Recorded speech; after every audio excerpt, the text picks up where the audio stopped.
Praise the lord. ప్రభువైన యేసు నామములో అందరికీ వందనములు. యేసయ్య మాటను ఈ కార్యక్రమానికి ప్రేమతో మిమ్మును ఆహ్వానిస్తున్నాను. ఈ దినము అపోస్తుల కార్యముల గ్రంథము 24వ అధ్యాయము 10వ వచనం నుండి 21వ వచనం వరకు మనము ధ్యానించుకుందాం. అప్పుడు అధిపతి మాట్లాడమని పౌలునకు సైగ చేయగా అతడిట్లా నేను తమరు బహు సంవత్సరముల నుండి ఈ జనములకు న్యాయాధిపత్యులై ఉన్నారని ఎరిగి నేను ధైర్యముతో సమాధానము చెప్పుకొనుచున్నాను. యెరూషలేములో ఆరాధించుటకు నేను వెళ్ళనాట నుండి 12 దినములు మాత్రమే అయినదని తమరు విచారించి తెలుసుకొనవచ్చును. దేవాలయములో నేమి, సమాజ మందిరంలోనేమి, పట్టణములోనేమి నేను ఎవనితోనూ తర్కించుటైనను, జనులను గుమ్ము కూర్చుటైనను వారు చూడలేదు.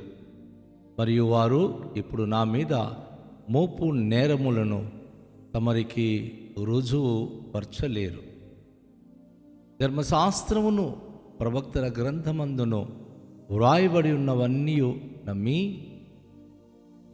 నీతిమంతులకును అనీతిమంతులకును పునరుత్థానము కలగబోచున్నదని మీరు నిరీక్షించుచున్నట్లు నేను కూడా దేవుని యందు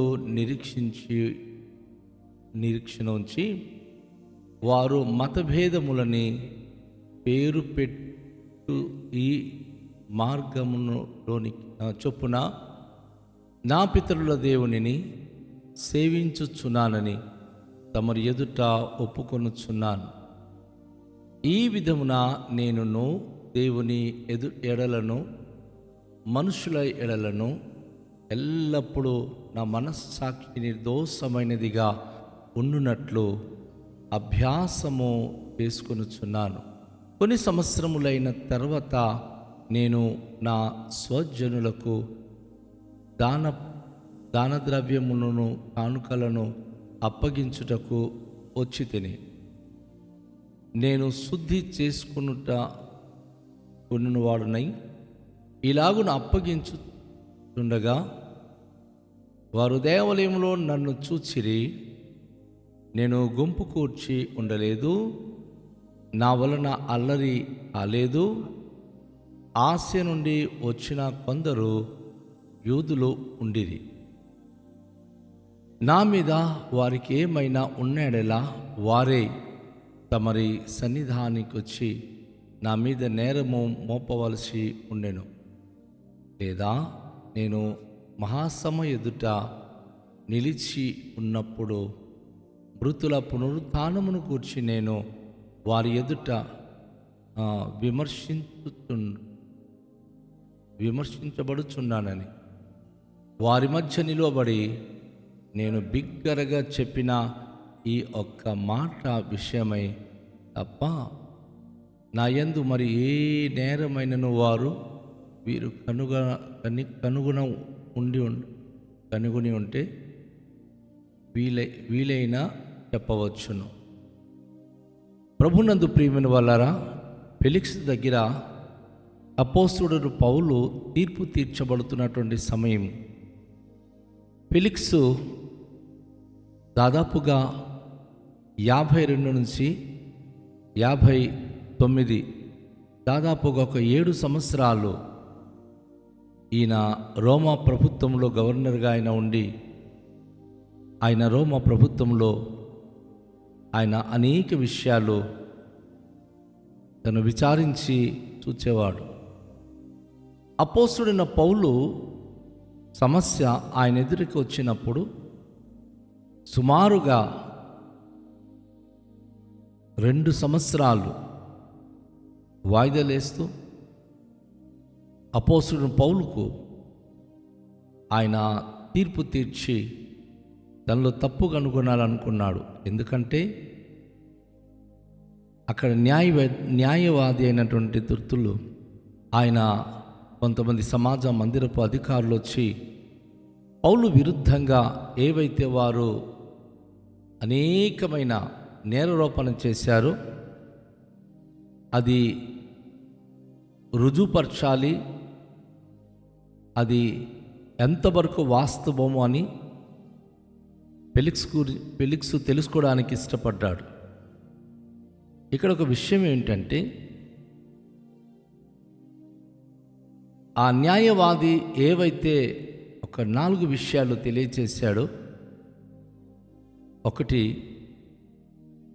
ఈయన ఒక భయంకరమైనటువంటి అల్లరిగాడు, ఈయన యూద మతం గురించి తప్పుడుగా బోధిస్తున్నాడు, మత కళ్ళలో పుట్టిస్తున్నాడు, ఈయన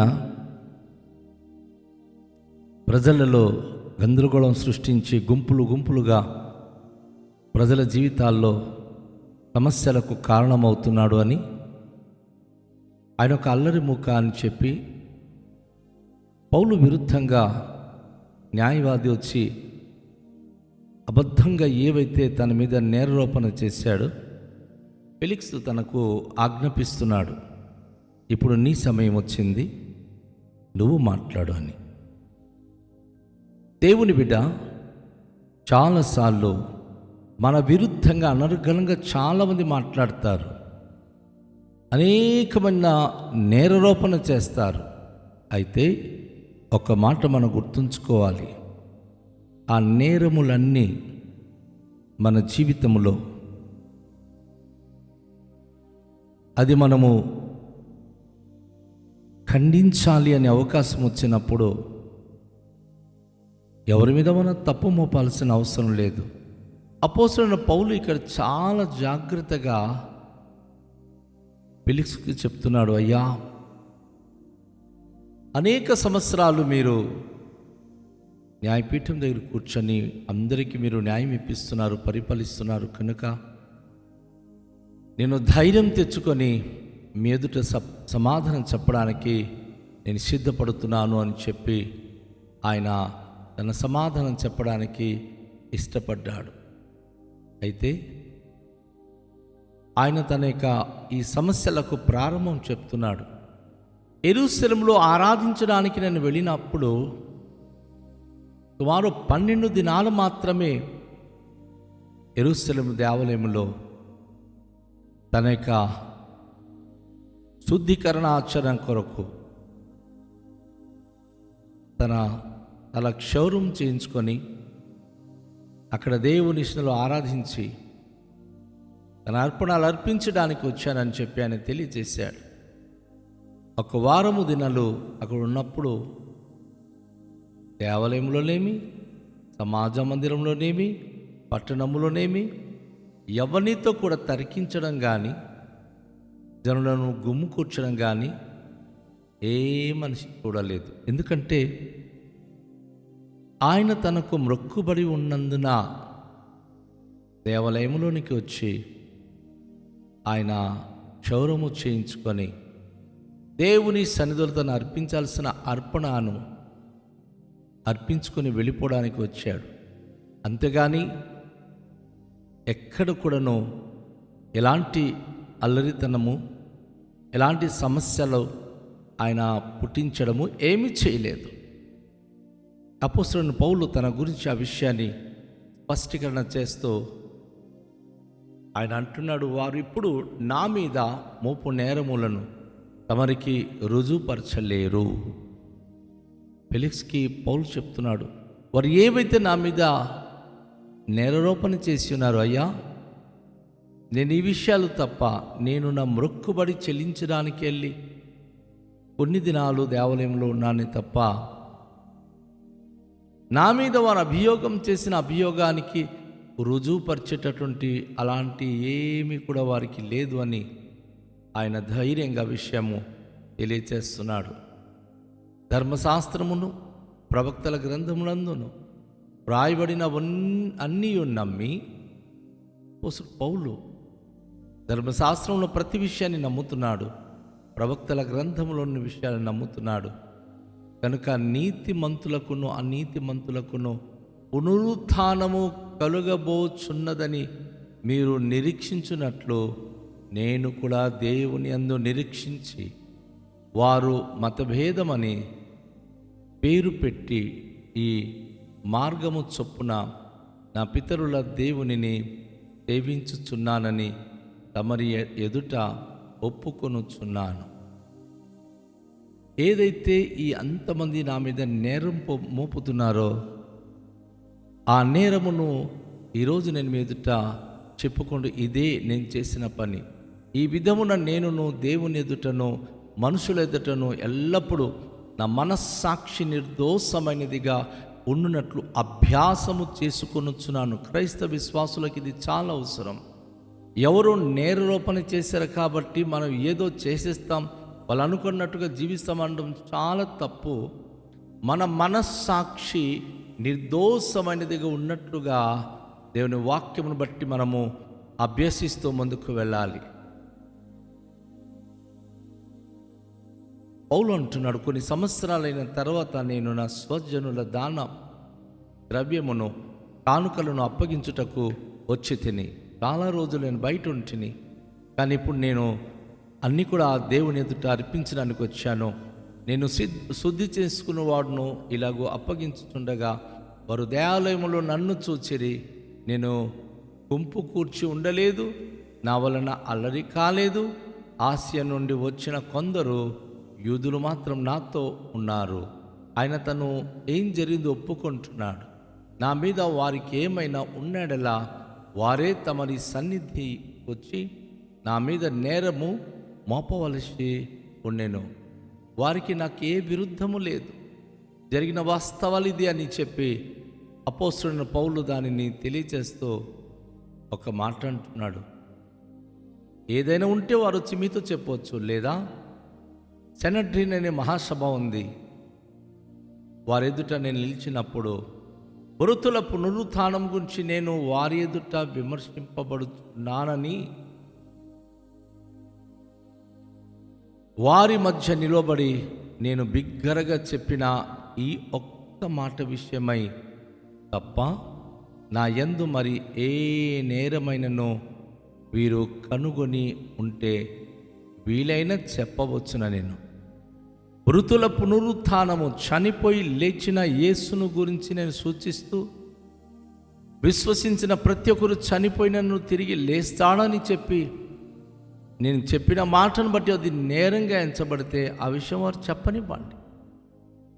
సెనడిన్ సభ ఎదుట నేను అది చెప్తున్నాను, అలాగే ఇక్కడ కూడా చెప్తున్నాను. కనుక ఈ విషయమై నేను ఏదైతే విశ్వాసం కలిగి ఉన్నానో, ఏదైతే నమ్మకం కలిగి ఉన్నానో, ఏ మాట అయితే ప్రభువైన యేసు ద్వారా నేర్చుకున్నాను, ఆ విషయంలో నేను స్థిరంగా నిలబడతానని.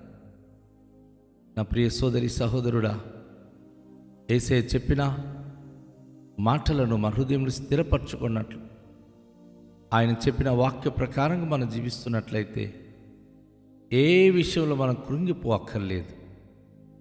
మన విశ్వాస విషయాలు స్థిరంగా ఉండి ఎంతమంది నేరారోపణ చేసినా మనం ప్రభు కొరకు ధైర్యం కలిగి ఉందాం. రండి, తలలోంచుకొని ప్రార్థన చేద్దాం. దయగల తండ్రి, మీకు వందనాలు.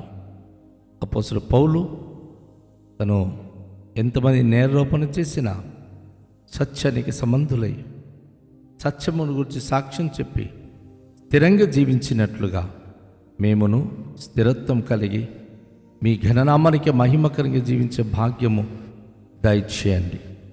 మీ యొక్క కృపహస్తము మాకు అనుగ్రహించుమని యేసు నామములో ప్రార్థిస్తున్నాము తండ్రి, ఆమేన్. ప్రభు మనను దీవించునుగాక. అందరికీ షాలోమ్.